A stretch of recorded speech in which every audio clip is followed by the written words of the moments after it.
गुरु प्यारे सात संगत जी, आप सभी को राधा स्वामी जी।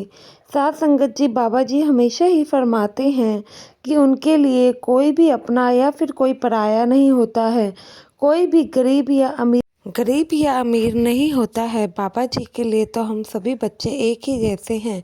लेकिन पता नहीं हम सत्संगी होकर हमें क्यों लोगों के बीच में भेदभाव कर बैठते हैं। साथ संगत जी, कई बार मैंने सत्संग में भी देखा है, जो लोग थोड़े पैसों से अमीर होते हैं और जो वहाँ पे कुछ सेवादार काम भी कर रहे होते हैं, उन्हें तो मानो कुछ समझते ही ना हो।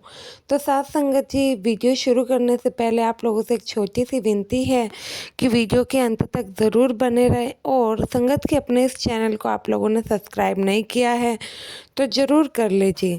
साथ संगत जी, एक बार की बात है जब बाबा जी का पोता डेरे आया हुआ था।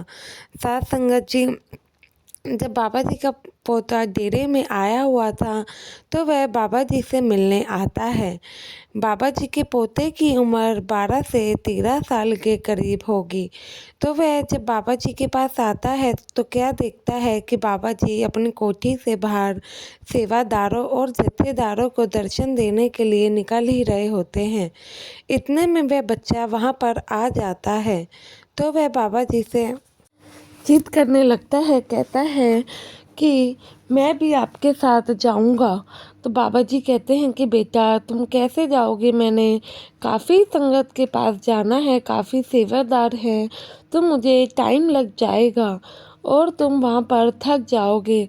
लेकिन बाबा जी का पोता मानता ही नहीं है, कहता है कि आप लोगों को सभी संगत को दर्शन देने जा रहे हो तो क्या मुझे अपने साथ नहीं लेके जा सकते। तो बाबा जी से समझाते हैं और कहते हैं कि बेटा मैं दर्शन देने नहीं बल्कि लेने जा रहा हूँ। वो फिर कहता है कि वो कैसे। तो बाबा जी कहते हैं कि मैं किसी को भी कोई दर्शन नहीं देता हूँ, बल्कि जो मेरी प्यारी प्यारी संगत होती है मैं तो उनके दर्शन पाके एकदम निहाल ही हो जाता हूँ। तो वह हंसने लगता है, तो कहता है कि ठीक है, मैं भी आपकी संगत के दर्शन लेने चलूँगा। तो साथ संगत जी, इतने में वहाँ पर हजूर जी आ जाते हैं और फिर हजूर जी कहते हैं कि भाई क्या हो रहा है। तो बाबा जी बताते हैं कि मैं संगत के दर्शन लेने जा रहा हूँ, पर ये जिद करके बैठे हैं कि ये भी हमारे साथ जाएंगे। तो फिर हजूर जी सारी बातें सुन के कहते हैं कि बाबा जी मैं भी आपके साथ अपनी प्यारी प्यारी संगत के दर्शन करने चलूँगा। तो बाबा जी कहते हैं कि अब तुम भी जिद करके बैठ गए हो। तो हजूर जी कहते हैं कि हाँ बाबा जी, संगत के दर्शन करने का मौका कितना ही हम लोगों को कम मिलता है। तो साथ संगत जी, फिर बाबा जी, उनका पोता और हजूर जी तीनों ही दर्शनों के लिए निकल जाते हैं। बाबा जी जब पहले दारों को दर्शन देने जाते हैं तो वहाँ पर क्या देखते हैं कि एक सेवादार सबसे दूर बैठकर सिमरन कर रहा था। तो जब वह देखते हैं तो वह उनका पोता भी देखता है और पूछने लगता है कि ये क्यों साइड में बैठे हैं, क्या ये हमारे दर्शन करने नहीं आएंगे, मतलब कि हम इनके दर्शन नहीं करेंगे। तो बाबा जी कहते हैं कि बेटा ये अपने मन में ही परमात्मा के दर्शन कर रहे हैं। ऐसे ही प्यारी प्यारी संगत के दर्शन करने तो मैं आता हूँ।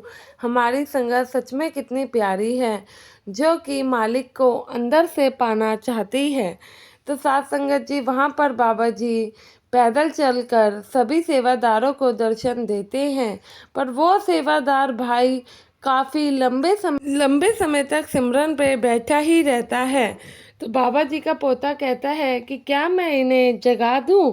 तो बाबा जी मना करते हैं, कहते हैं नहीं, कभी भी सिमरन पर बैठे हुए किसी भी व्यक्ति को हमें परेशान नहीं करना चाहिए, ना ही उनकी मुद्रा को तोड़ना चाहिए, ये सब करने से हम पे पाप लगता है।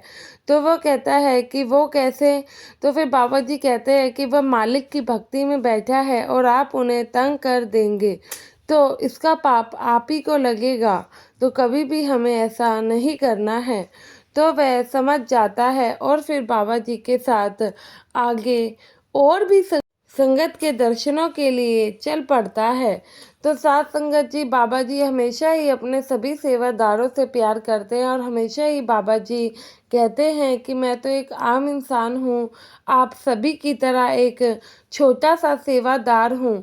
कभी भी बाबा जी अपने आप को मालिक का कुल रूप मानते ही नहीं हैं और ना ही वह कभी भी हमें ये कहते हैं कि हमें सत्संग घर आना चाहिए, बल्कि बाबा जी तो हमें हमेशा ही ये समझाते हैं कि बेटा तुम घर रहो और भजन सिमरन करके मालिक की प्राप्ति करो। लेकिन अब हम ही इस चीज़ को नहीं समझेंगे तो फिर हम उनका इसमें क्या ही दोष है। और बाबा जी हमेशा ही ये कहते हैं कि वे अपनी संगत को दर्शन देने नहीं बल्कि अपनी संगत के दर्शन लेने आते हैं। साध संगत जी, सच में हमारे बाबा जी कितने प्यारे हैं। पर हमें भी अगर मालिक के दर्शन पाने हैं तो ऐसे हमें भगदड़ नहीं मचानी चाहिए, अपने भजन सिमरन को समय देना चाहिए। जो लोग भजन सिमरन को समय देते हैं उन्हें पता है कि उन्हें मालिक की प्राप्ति हो ही जाती है। जो लोग भजन सिमरन को समय ही नहीं देते हैं वे ही बस शिकायतें अक्सर करते हैं कि उन्हें मालिक की प्राप्ति नहीं हुई है। तो साथ संगत जी, आशा है ये वीडियो आप सभी को अच्छी लगी होगी। वीडियो अच्छी लगी हो तो कमेंट में राधा स्वामी लिखना ना भूले और संगत के अपने इस चैनल से ज़रूर जुड़े जी। गुरु प्यारी साथ संगत जी, आप सभी को राधा स्वामी जी।